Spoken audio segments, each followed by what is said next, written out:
Você acaba de entrar na Biblioteca Encantada, o lugar onde cada palavra é uma luz que ilumina a imaginação. Eu sou a professora Daniele e vou acompanhar você nessa viagem pelas histórias. A parábola do filho pródigo. Jesus contou a história de um pai que tinha 2 filhos. Um dia, o filho mais novo pediu: "Pai, me dê a parte da herança que é minha." O pai entregou o dinheiro e o rapaz foi embora, cheio de vontade de aproveitar a vida.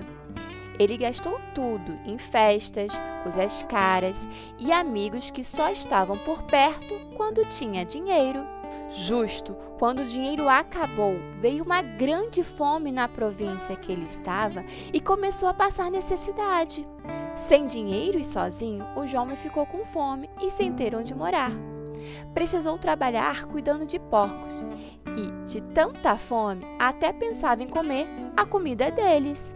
Foi aí que ele caiu em si e pensou: "Na casa do meu pai, até os empregados têm comida de sobra. Eu vou voltar e pedir perdão." E assim ele fez. Voltou para casa com medo da reação do pai, mas quando ainda estava longe, o pai o viu e correu para abraçá-lo. O jovem começou a pedir desculpa, mas o pai o interrompeu e disse aos empregados: "Tragam roupas novas, preparem uma festa. Meu filho estava perdido e voltou." Enquanto isso, o filho mais velho fica com raiva, porque sempre foi obediente e nunca ganhou uma festa. O pai explicou: "Filho, tudo o que tenho é seu, mas precisamos nos alegrar, porque seu irmão estava perdido e agora voltou para nós." Agora veremos o que essa história nos ensinou.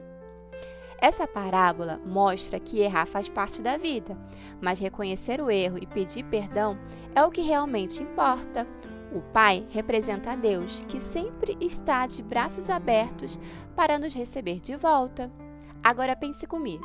Joãozinho começa a brigar muito com os pais porque quer mais liberdade. Ele acha que os pais pegam no pé quando pedem para estudar ou ajudar em casa. Então, ele decide se afastar da família. Quase não conversa mais, sai escondido com os amigos que não o incentivam em nada de bom e começa a deixar de lado os estudos. No começo, ele acha que está curtindo a vida, mas com o tempo percebe que está ficando sozinho, com notas baixas, sem confiança dos pais e até se sentindo vazio. Quando ele cai em si, entende que os conselhos dos pais eram para o bem dele. Então, decide pedir desculpas, conversar e mudar suas atitudes. Assim como o filho pródigo da parábola, ele descobre que a família continua de braços abertos, disposta a perdoar e acolher. O perdão é mais forte do que a culpa. E perdoar também significa não guardar mágoas, porque todos nós precisamos, em algum momento, de uma nova oportunidade. É como brigar com um amigo na escola. Você pode ficar dias sem falar, mas quando existe arrependimento e perdão, a amizade fica até mais forte do que antes. O perdão e o amor da família são mais fortes do que os erros. Reconhecer o erro e recomeçar é sempre possível. E isso vale para qualquer um que se afasta, mas decide voltar e reconstruir a confiança. E você, está preparado para pedir perdão ou perdoar? E assim, mais uma página se fecha, mas a magia continua dentro de você. Até a próxima, aqui na Biblioteca Encantada. Tchau!